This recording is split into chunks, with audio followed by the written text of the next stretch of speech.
دوستانو سلام، هیله دروغ بایست. له دغه بابا سره موږ څو ورځې مخکې مرکه کړې وه چې د خپل د ژوند معلومات وړاندې کوله چې په کور کې سرپرست نه لري، ټول اولادونه چې د هغه یوازې د انتظار دی.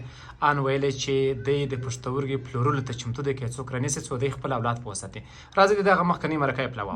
سړی بیکاره خو تاسې پوهېږئ چې سړی څه کولی شي، ډوډۍ د کومې خوا کېدلی شي، عیال خو داسې ډوډۍ غواړي. نو دا زما مشکلات دي، که چېرې د چا دغه شي کومک په وس راسره کېدلی شي، د خدای دپاره مرسته راسره کولی شي.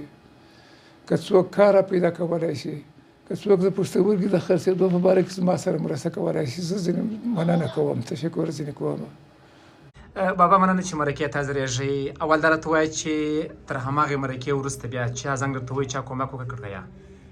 یو سړي زنګ راته وهلی دی، پرون ماپښین یوه ګونۍ وله یو کوچنی پارسل وریجې او یوه ډبه غوړي راته راوړي دي، او یو خبریال راته راغلی دی، مرکه یې راسره کړې ده.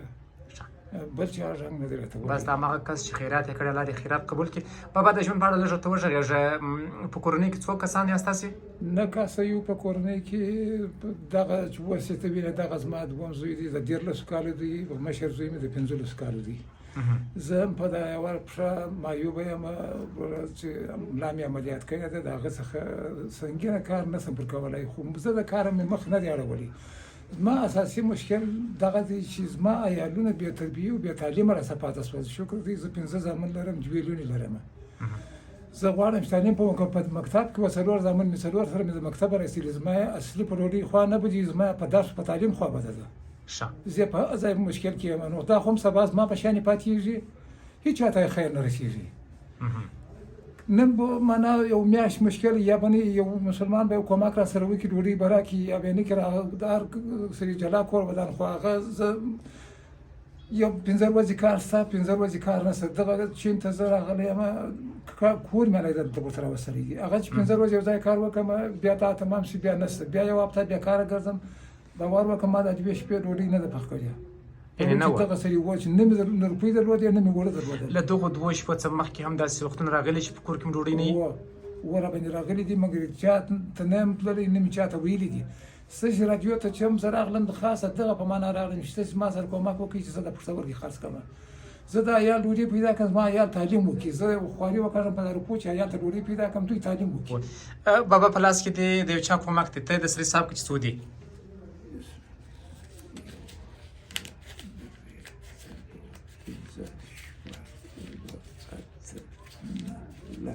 څو دي؟ 10,500 افغانۍ دي. د یوې خور له جرمني څخه راستولي دي، هغې خور ته څه وایه؟ د هغې خور ته تشکر او مننه کوم، ډېره قدرداني ځینې کوم چې د ځای څخه دا زموږ په فکر کې ده، خپل د وطن خپل د خلکو په فکر کې ده، ډېره قدرداني ځینې کوم، مننه ځینې کوم. الله دې خیرات او زکات قبول کړي، صدقه او سرسایه دې قبوله شي. بابا خپله شمېره دې په یاد ده چې ووایه؟